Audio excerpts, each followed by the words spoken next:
Organized by the United National Party, the demonstration also called for the release of the former Army General, Sarat Fonseca. He was detained a year ago and was later jailed for corruption. Cuban Americans are assessing the potential impact of a new White House policy on relations with their homeland. The Obama administration has eased travel restrictions and increased the amount of money that Americans can send to their relatives in Cuba. Kimberly Halkett reports. Okay, it's coming up. For Domingo Amorsastegui, preparing Cuban coffee is a daily ritual. But he says it's bittersweet, much like his memories of living in Cuba under the United States economic embargo. The U.S. put commercial limits on Cuba when Domingo was just a young man to push it towards democracy. After 50 years of waiting, Domingo says President Obama's recent relaxing of some restrictions is just a rehashing of a Clinton White House policy. Expectations were higher. And the fact that they are not coming up with fresh ideas, fresh initiatives, something that will go beyond what we have already experienced one way or another. Admittedly, this easing of restrictions is not a dramatic shift in White House policy towards Cuba. So you can understand why older generation Cuban Americans, like the ones gathered here in Little Havana in Florida, say they're somewhat skeptical. They say they've seen it all before. But when it comes to the younger generation, they're more optimistic. Felice Gorordo heads up a Cuban student movement called Roots of Hope. He says the communist government has just issued 75,000 self-employment licenses to offset massive state layoffs and encourage entrepreneurs. It's significant because for the first time there is some sort of a movement and some sort of change going on the island. And it's important for us to reach out to our counterparts now more than ever before. Gorordo wants to inspire young Cubans to think beyond the U.S. embargo and provide tools for Cuban workers to succeed. His latest project, collecting used cell phones, a luxury few can afford. And this is significant for Cuba because up until 2008, cell phones were illegal.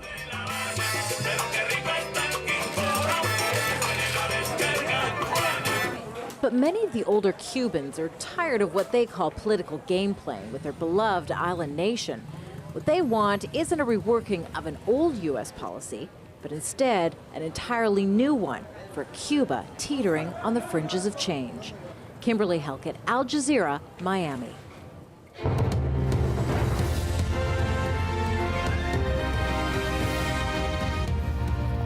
The headlines on Al Jazeera. Reports say transport workers will join the mass strikes taking place across Egypt. Pro-democracy protests in Cairo have now entered their 17th day. All this comes as negotiators meet to discuss the future transition of power. Jordan's King Abdullah has sworn in a new government. The reshuffle was prompted by protests calling for a change in the country. They were inspired by the demonstrations in Egypt and Tunisia. Ex-Army Chief General Maruf Baghit becomes prime minister. He's been tasked with implementing new legislation.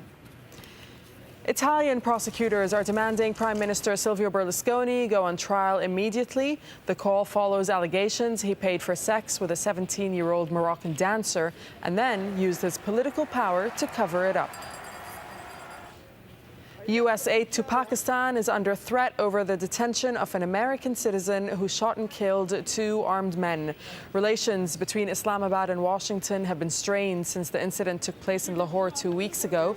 The U.S. State Department has again insisted that Raymond Davis has diplomatic immunity. Former Liberian President Charles Taylor has boycotted his war crimes trial at The Hague for the second day running.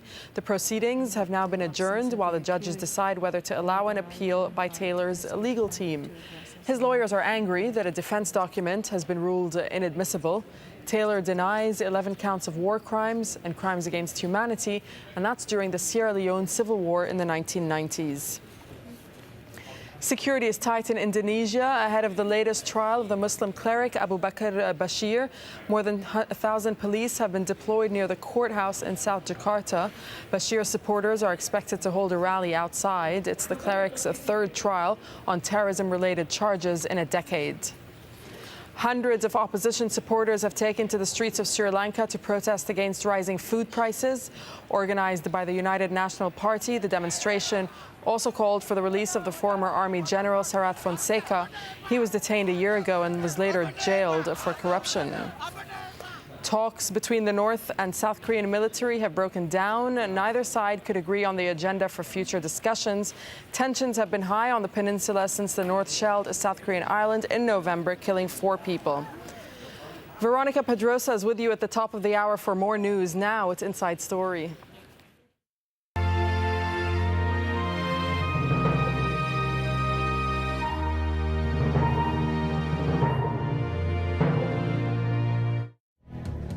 An uprising in Egypt because of a young generation powered by Twitter and Facebook. That's what we're being told, but is it really true? And why did this man, a young Egyptian singer, popular across the Middle East, come out in defence of President Mubarak and then apparently apologise? Today, the young generation and the new Egypt. This is Inside Story.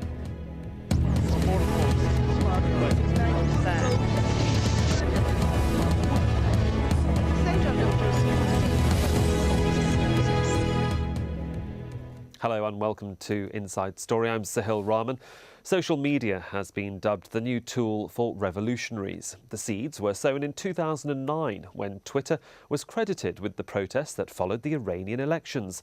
Debate followed the uprising that saw the ousting of Zine El Abidine Ben Ali early this year as to whether it was the first Twitter revolution. And now in Egypt, the role of social media in mobilising the people has once again come into focus. But with many of the protesters on the ground having little or no access to the internet in Egypt, can social media really be credited with what's happening across the Middle East? Sysomos, a social media intelligence firm, has analysed the number of people using Twitter across the Middle East and North Africa. So let's take a quick look. Twitter has a total of 52 million users. That's the estimate. Almost 15,000 of these are in Egypt, Tunisia and Yemen. That's about 0.027%. And of these, almost 90% are in Egypt. So, with figures like these, a social media, is it really a new tool of revolutionaries? Well, joining me to discuss this in Washington, D.C., Courtney Raj, Freedom of Expression Officer at Freedom House. Ms. Raj is writing a book on cyber activism in Egypt. Also in Washington, D.C., Mohammed Al-Abdallah, Programme Officer at the International Center for Journalists. Also in the US, in Boston, Gillian York, Project Coordinator at the Berkman Center for Internet and Society at Harvard University. And joining us here in Doha, Arab-American hip-hop artist Omar Afendem. Omar has been accredited with creating what many are dubbing as the anthem for Egypt's revolution. To all of my guests, thank you very much for joining us on Inside Story. Can I begin with you, Courtney, in Washington, D.C.? Have we got this whole social media thing wrong? I mean, you say in one of your articles on the internet, revolutions don't happen in cyberspace, they happen on the streets. Please explain. Well, I think that social media has been an important tool that activists have used to help organize, mobilize, and publicize. But I think that and more extended view of history, if you can go past 2009 back to 2005, when the judges' demonstrations happened, when you had the April 6th movement in 2008, social media and digital tools like mobile phones and blogs have been essential tools to mobilize people, but it wasn't until you got it out of the digital sphere and to a wider population, and that's through word of mouth. That's through seeing people walk by your door, through your window, on the streets, that we've seen the mass protests that these digital activists have been working for several years. So it's actually not a new thing. It's just that I think much of the media's attention to it is new. Okay, Gillian York in Boston, certainly from your credentials, you're not so sure about this whole social media thing, are you? And whether you might agree so much with Courtney. Well, you know, I do agree with what Courtney just said, that social media is a really important tool that has been around for quite a while now and is being used in Egypt. But, you know, what I would say is that the media has sort of portrayed this as if these tools are what caused revolutions, and simply, you know, they're not. If you look at Egypt, there's less than a 25% internet penetration rate, and I think we need to think about that when we go forward and analyze these tools in revolution. Mohammed Al-Abdallah in Washington, D.C., how do you explain explain the social media justification for perhaps being involved, as some perceive it to be, in what's going on in Egypt and perhaps even in Tunisia? I strongly disagree on the call. It's a Facebook revolution, because it's not a revolution. If you walk in the Tahrir Square today and ask people what's Facebook and Twitter, and most likely to have a very low percentage of people who can correctly recognize what's Facebook and Twitter, and the percentage of the people who have a smartphone will be very low.